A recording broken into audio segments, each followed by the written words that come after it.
믿음의 진보를 위해, 말씀의 제목 믿음의 진보를 위해 본문은 야고보서 1장 5절, 6절, 7절입니다. 믿음을 성경은 금보다 귀하다라고 말하고 있습니다. 금보다 귀하다. 금은 불변함을 대표합니다. 그런데 믿음의 가치를 금보다 더 귀하다고 평가하면서 믿음은 엄청 중요하다고 말씀하고 있는 것입니다. 왜 그러면 믿음을 금보다 물질, 돈, 세상, 명예, 무기, 영화를 통칭하는 것이 금이라고 본다면 귀하게 볼까요? 그것보다 더 귀하다고 합니까? 그것은 믿음은 성도들의 부요함을 나타내는 거예요. 부요함을 나타내 주기 때문입니다. 그래서 믿음의 부요함, 저 풍성함, 부유에 이르는 방법은 뭘까? 첫 번째가 하나님의 말씀이에요. 로마서 1장 17절 참조하시고요. 하나님의 말씀. 믿음의 부요는 어떻게 우리가 부자가 되느냐? 믿음의 부자가 되느냐? 믿음의 진보를 이룰 수 있느냐? 하나님의 말씀이 있으면 됩니다. 그래서 가급적 여러분이 아직도 두뇌가 이제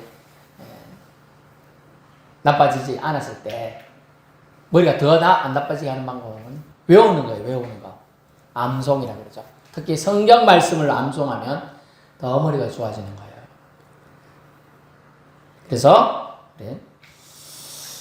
그럼 성경 말씀을 할 수 있으면 하루에 한 절씩 외워보는 것도 여러분의 지혜가 똑똑해지는 총명이 생기는 비결이 되는 것입니다. 오늘 말씀 중에 우리가 생각해보면 오직 믿음으로 구하고 조금 더 의심하지 말라. 따라해볼까요? 오직 믿음으로 구하고 조금 더 의심하지 말라. 네. 오직 믿음으로 구하고 조금 더 의심하지 말라. 짧은 문장입니다만 아주 중요한 문장이에요. 이걸 마음판에 새기면 의심이 생길 때마다 하나님 말씀에 믿음으로 구하라겠지. 의심하지 말라 했는데 내가 의심하고 있네. 이건 믿음이 없는 행동이구나. 잘못했다. 이제 믿음으로 구해야겠다. 이런 생각을 들게 해주는데 말씀이 사용됩니다. 그래서 말씀을 암송하는 것은 아주 중요한 여러분의 영적인 생활에 도움이 크게 됩니다. 그래서 하나님의 말씀은 여러분의 믿음을 풍성케 하는 아주 큰 비결이 된다. 하나님께서 당신의 말씀을 우리에게 주심을 통해 성도들의 믿음을 성장, 성숙, 진복케 합니다. 말씀이 성도를 부욕케 한다는 것이죠. 그래서 로마서 10장 17절 밑에 있나요? 믿음은 들음에서, 들음은 하나님 말씀으로 말미암다. 여기서 믿음은 들음에서 나며 들음은 그리스도의 말씀으로 난다는 거죠. 그래서 들음은 그리스도의 말씀을 들음을 통하여 믿음이 생겨난다는 거예요. 하나님이 우리에게 주신 말씀을 통하여 자꾸 들음을 통하여 믿음이 생겨나요.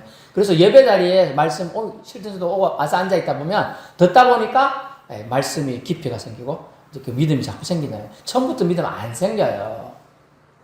특별히 영적인 체험을 죽었는데 당신 와가지고 하나님 계시오. 내가 너 살려줄 테니까 똑바로 살거래. 그래서 딱 살려줬어. 그러면 그 사람 특별한 체험을 했으니까 믿음을 살 가능성이 높아요. 하지만 그런 특별한 체험이 아닌 이상은 긴가민가 해요. 긴가민가 해. 근데 와가지고 말씀 자꾸 듣다 보면 믿음이 생겨나는 거예요. 그래서 믿음은 들음에서, 들음은 그리스도의 말씀으로 비롯됩니다. 출발합니다. 생겨납니다. 이런 뜻이에요. 여러분 새겨보세요. 오늘 벌써 외울 게 많네요. 믿음은 들음에서, 들음은 그리스도의 말씀으로 말미암느니라. 말씀을 가까이 하면 성도의 복인 줄로 압니다. 여러분이 말씀을 가까이 하는 삶이 성도의 가장 복이. 그래서 교회 중심으로, 예배 중심으로 사는 사람은 자기 자신이 복을 그냥 끌어당기면서 사는 거예요. 안고 사는 거예요. 아이고 안 그렇습니다. 한번 해보세요. 아이고 또 수요일, 아이고 오늘 예배드리기 아쉽다. 수요일 또 있으니까 참자. 그때까지 참고 주일 또 수요일날 와서 예배드리면 좋지. 그럼 수요일 예배 끝나서 또 주일날 갈 수 있으면 얼마나 좋아. 이렇게 내 마음이 자꾸씩 생겨나는 거죠. 이게 복이라니까요. 복. 여러분 큰 복을, 세상적인 복을 찾아보면 그게 뭔 복이야. 시간 뺏기고 못 뺏기고 이런 생각이. 그렇지 않아요. 여러분 이 세상뿐만 아니라 저 세상까지 복이 되는 것은 하나님 말씀뿐입니다. 이 세상뿐만 아니라 온 세상이 다 없어지도 하나님 말씀은 없어지지 않는다 했죠. 여러분이 그 말씀을 가지면 안 없어져요. 결코 안 없어져요. 그래서 말씀이신 하나님이 나와 동행해 주시는 은혜가 머물기 때문에 우리는 말씀으로 참으로 부요해질 수가 있는 겁니다.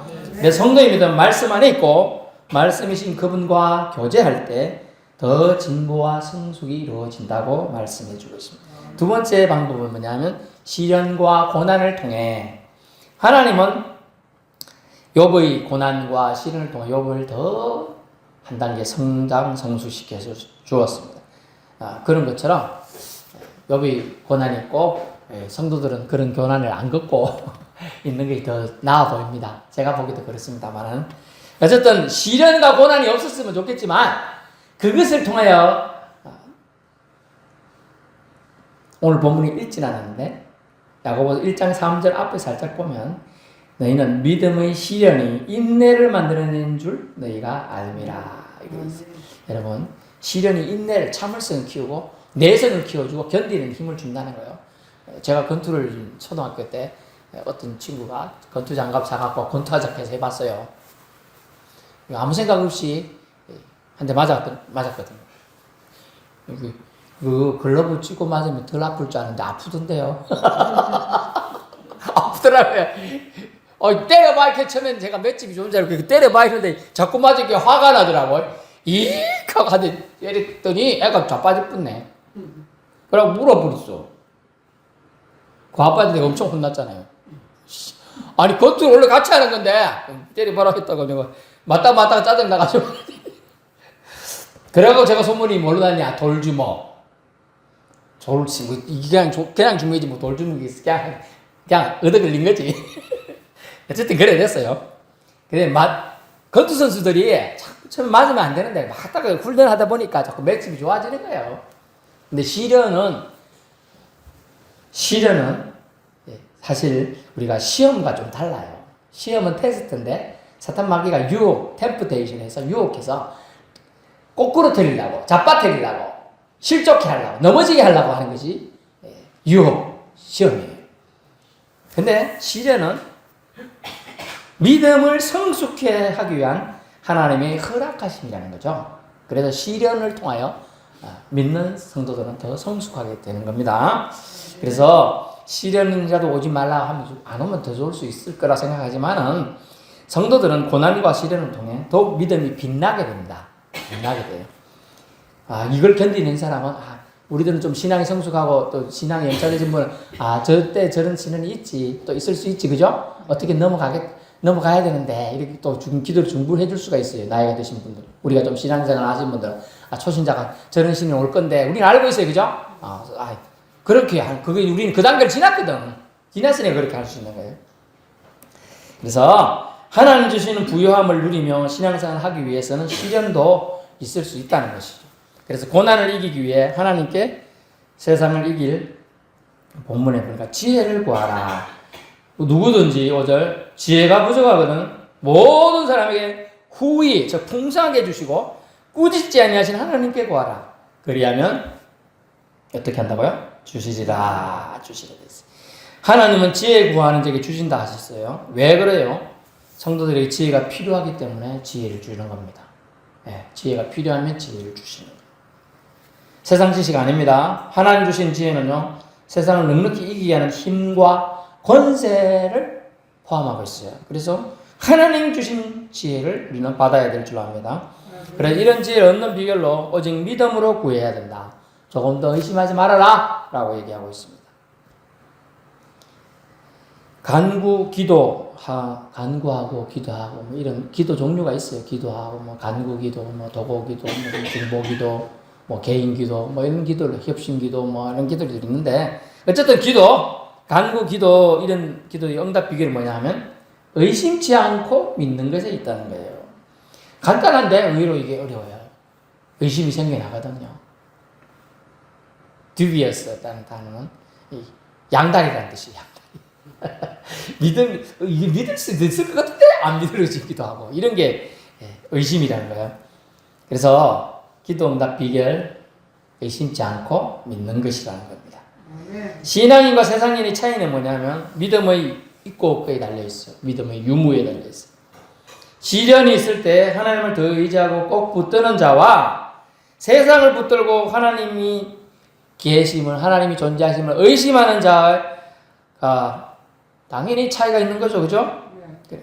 그래서 이걸 보고 시련이 있을 때 하나님을 붙드는 자가 있고 어떤 사람은 하나님이 계신 것조차도 부인하는 자가 있더라. 그래서 여기서 알 수 있는 게 뭐냐 하면